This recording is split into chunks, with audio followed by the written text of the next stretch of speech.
everybody. Thank you for inviting me, Mota, David, everybody, and thank you for staying here. We're all hungry. I will try to speak fast and louder than my stomach. So I will speak about my work, in specific about some. I will not talk about all my work, nor will I go in very detail about the works. But I'm very open that if you're interested to have a more thorough conversation about it. So I speak about the topic of transitory art, as we all do, but from the standpoint of ephemeral objects and temporary existence and objects in temporary states and changing states. So first of all, I studied in Berlin-Weißensee. Berlin is a city which has made a lot of changes, is still making a lot of changes. But this is not necessarily why I work the way I work, because I've been also trying out different stuff in St. Petersburg with monumental art, with art that's not supposed to change. I agree with a musician from the Berlin Symphonics. She is a violinist. That music and magicians and dance and theater was a very much more ephemeral way of art, obviously, and that she was very envious towards sculpture, traditional sculpture, which could really make something that would last forever. So maybe this is where it went a little bit. I called my thing effective illusions because I try to get people to get an emotional approach towards objects I make, so that it's not like a big text you have to read and that you can easily enter with then later maybe, the other way. So with a more thorough, in-depth question afterwards. So I make kinetic objects in public installations as a subject for the talk tonight. I like this little quote here. It's from, it says, variables like exposure to semantically related concepts facilitate processing through high-level interpretation processes and hence increase conceptual fluency.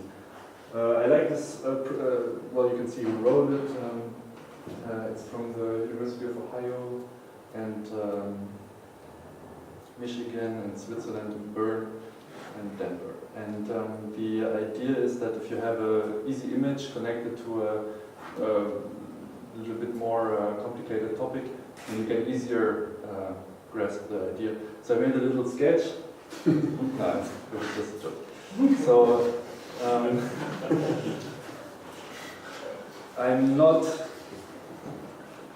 I was starting thinking a little bit about kinetic objects with Russian kineticists who are like basically telling that if an object moves, it is already existing in time, so it's adding another dimension towards the work. So I was actually thinking about the art market when I did this. It's objects that are committed to destroying themselves. So you see the rat, the parrot, and the fox. The idea is that the rat cuts its power line, the parrot tries to throw itself down the shelf, and the fox cuts in his gearbox. You have to imagine this all with the background of the kinetic works and also a final result of being destructed and without having much left over. Another work, this is my diploma work, it's a countdown. It's 2 sandstone gear wheels which walk on and on and on, and sand trickles down slowly, sand being the image of falling sand being the image of passing time. So these are a little bit more dry works, and contrary to these objects that destroy themselves, I try to make objects which are not limited, but limited by time of presentation, by time of functioning, but limited by time of presentation. So this object you see here, I don't know if you understand a little bit the concept of the gears, but if you see the motor on the left side, on the right side, It's with 5,000 turns per minute, let's say. And until the fifth wheel, you will see motion, but until here you don't see anything anymore because the motion slowly disappears, and it is in fact transformed into power, into force. So it's an allusion towards hierarchies, and at the same time the idea was to show that the representation time makes a big impact on also the possibility of perception. I completely wrote this one without first.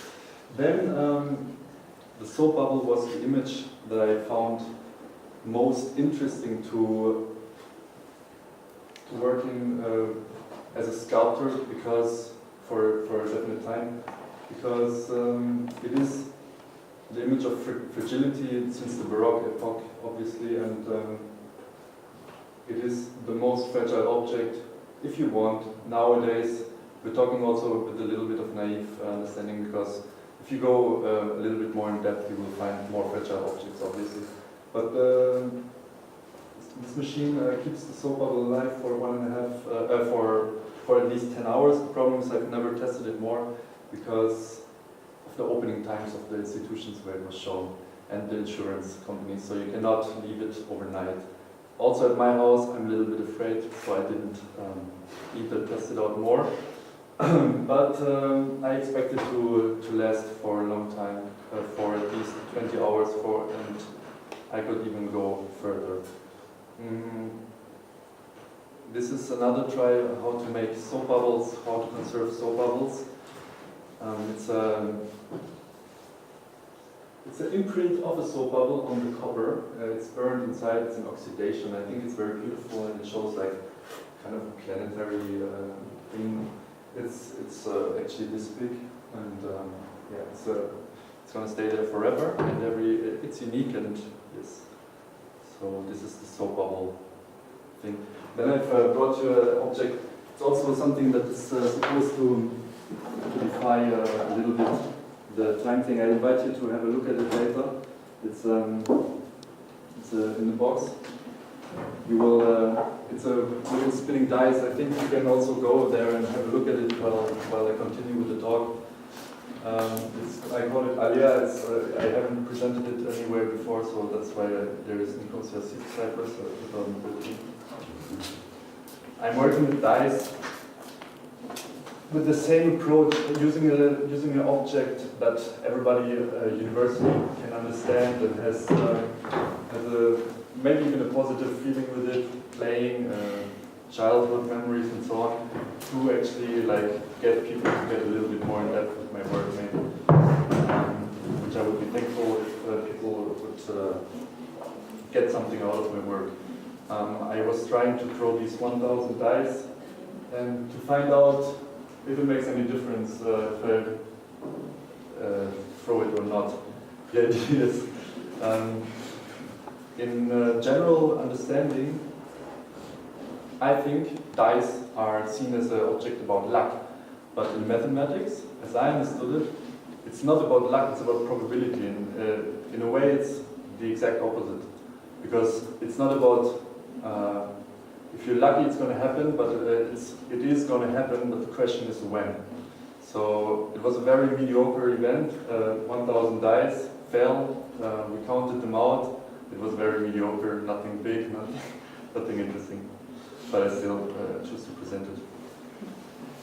This has no direct connection to all of this, what I've said right now. But the thing is that I really like to work with theater groups or with our interdisciplinary approach that our school had, Kunsthochschule Berlin-Weißensee. We were working all together with the fashion people, the interaction designer, product designer, and so on. I really like this interdisciplinarity. I chose to work with this theater group from France and the fashion designer. I will also show another project about this. A flame roof white flag which burns incessantly without being consumed. There is a pump with ethyl alcohol, and it pumps and pumps and pumps. It burns, it burns, it burns. It's never consumed.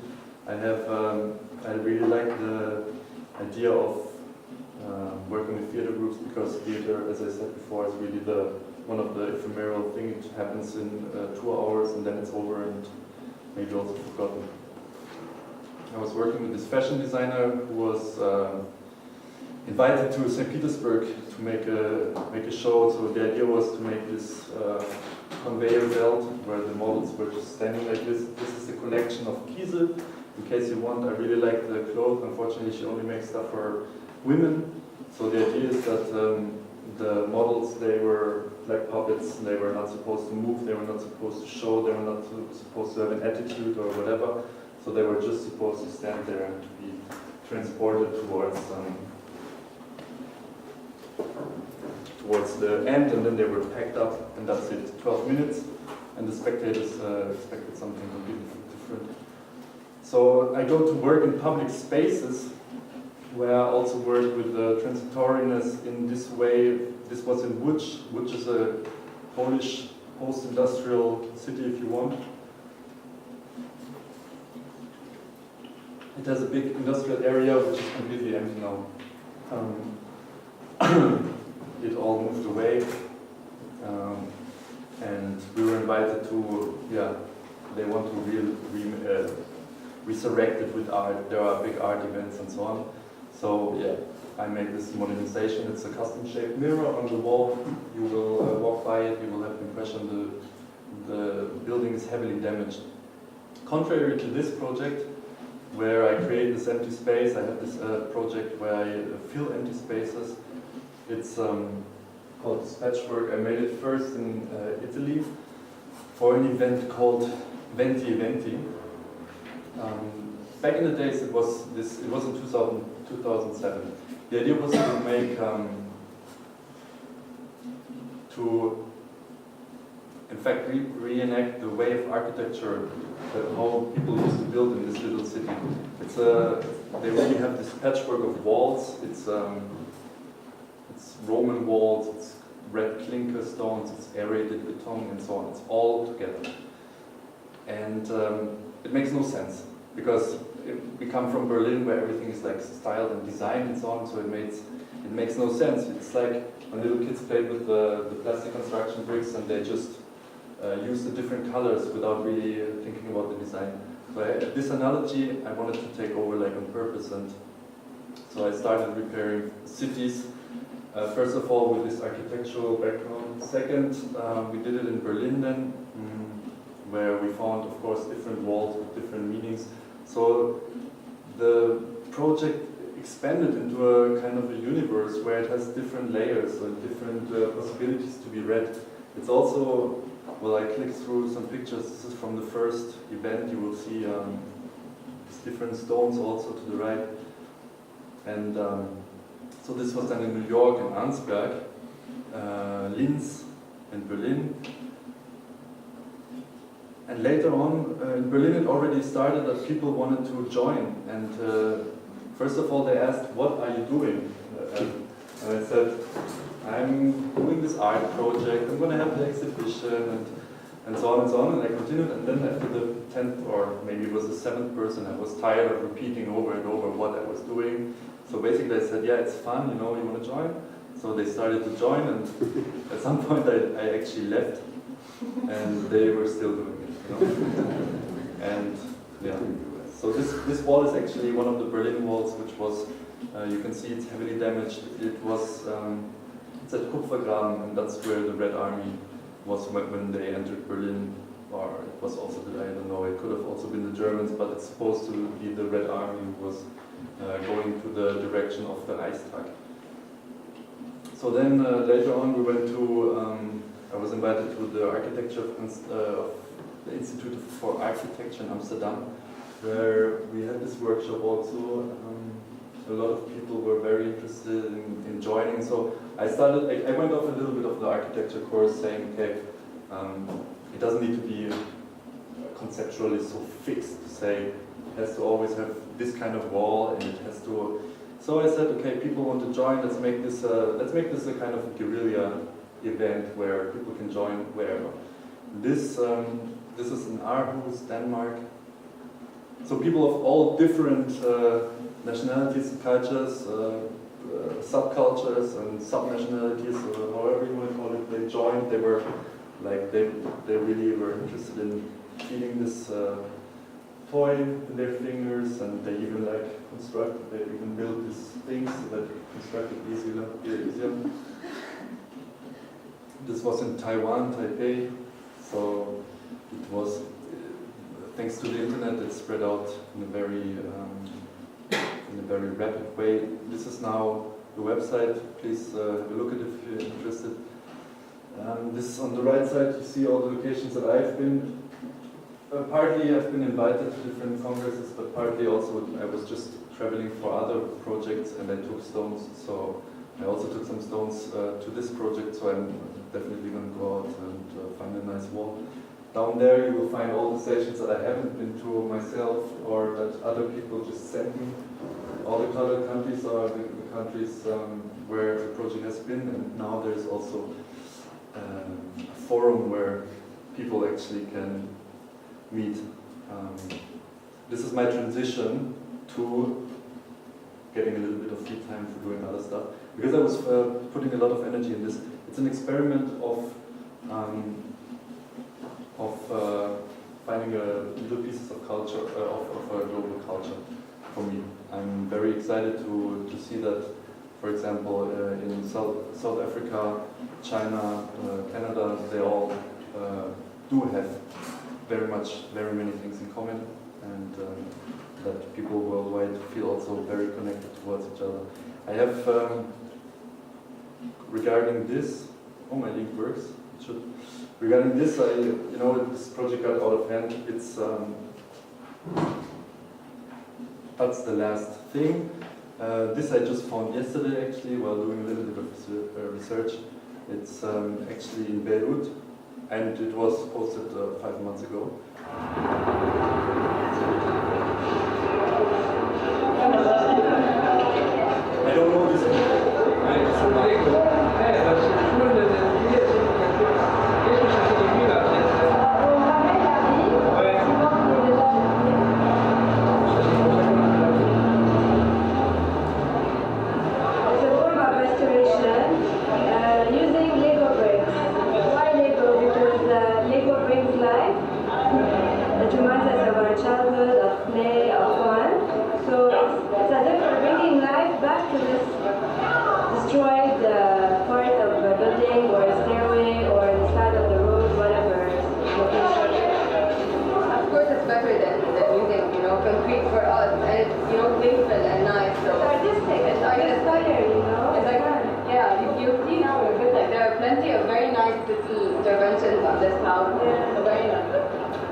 I don't know this people. One more thing that I want to add, also to connect it conceptually a little bit to the tribe, is that those things are never glued in. The idea is not to repair this permanently. The idea is more that people can do it for this instance, and then it can fall out, it will be washed out, the stone breaks. I found in my research or in my travels so far that all the holes existing in the walls, they have a reason. So even if you fix it, the hole is there because a car drives into it, or because people don't care about it. So the transitoriness in so far is that I really don't mind if things fall out, and I really enjoy finding this kind of stuff on the internet, and not even like it has no connection to me. People are crying, and so basically, okay. Thank you very much for your time.